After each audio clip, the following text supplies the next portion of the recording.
여러분 안녕하십니까, 진성호입니다. 긴급 속보입니다. 자, 추미애 법무부 장관의 압박, 윤석열 검찰총장이 드디어 답을 했습니다.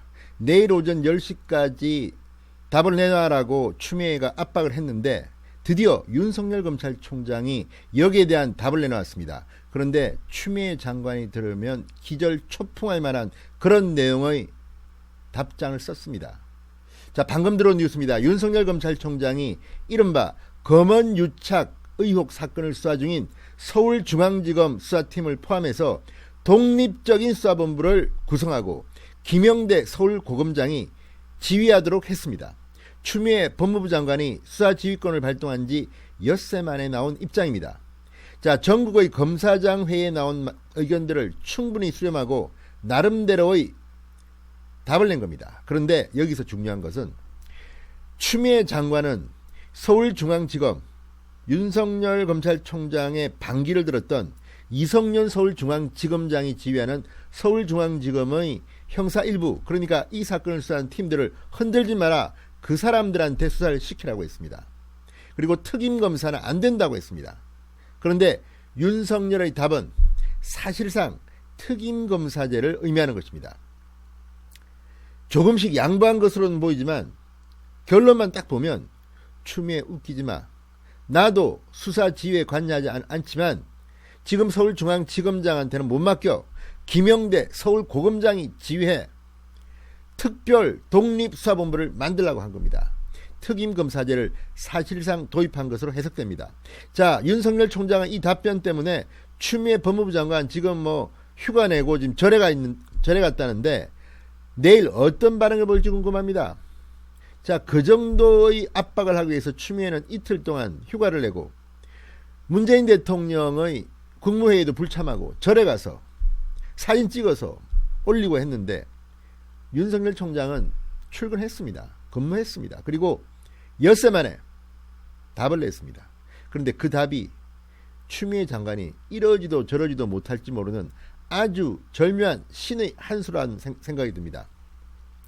자, 대검찰청은 윤석열 총장이 추미애 장관의 수사 지휘권에 대해서 이같이 결정해서 법무부 장관에게 보고했다고 밝혔습니다. 방금 전 들어온 따끈따끈한 속보입니다.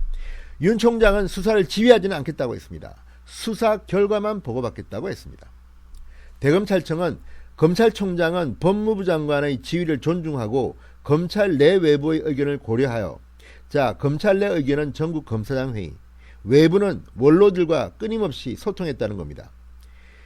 채널A 관련 전체 사건의 진상이 명확하게 규명될 수 있도록 서울고검 검사장으로 하여금 현재의 서울중앙지검 수사팀이 포함되는 독립적인 이게 중요합니다. 수사본부를 구성하겠다고 밝혔습니다. 사실상 특별검사팀 구성을 보고한 겁니다. 자, 그러면서 검찰총장의 지휘를 받지 않고 수사 결과만 총장에게 보고하는 방식으로 공정하고 엄정하게 수사하도록 하는 방안을 법무부 장관에게 건의했다고 밝혔습니다. 자, 지금 전국의 검사장들이 모였을 때 이 윤석열 검찰총장의 지휘를 못 받게 한 것은 상당히 강하게 반발했습니다. 검찰청법을 어겼다는 겁니다. 추미애가 위법했다, 부당하다고 말했습니다. 그렇지만 윤석열은 한 발 물러서서 나는 수사 지휘하지 않겠다, 다만 수사 결과만 보고받겠다, 대신에 독립적인 수사기구, 그리고 그 지휘는 김영대 서울고검장이 한다, 이성윤 서울중앙지검장한테는 못 맡긴다, 이런 강력한 카드를 낸 겁니다. 자, 이런 윤석열의 추미애 장관에 대한 답장, 추미애는 어떻게 반응할까요? 아마 지금 부들부들 떨고 있을지도 모릅니다. 이걸 어떻게 해야 하나? 윤석열을 감찰해야 하나? 윤석열을 잘라야 하나? 자, 그렇지만 쉽지 않을 겁니다. 윤석열 총장을 그런 식으로 몰아낸다면 정말 대통령 만들어줄 수도 있습니다. 자, 어쨌든 긴급 속보입니다. 윤석열 검찰총장이 아주 묘한 신의 한 수를 냈습니다. 검언유착 의혹 사건을 수사 중인 서울중앙지검 수사팀을 포함해서 독립적인 수사본부를 구성한다. 김영대 서울고검장이 지휘한다. 자, 추미애 장관 고민이 깊어지겠습니다. 이어지는 속보 계속해서 전해드리겠습니다. 진성호의 직설이었습니다. 여러분 감사합니다.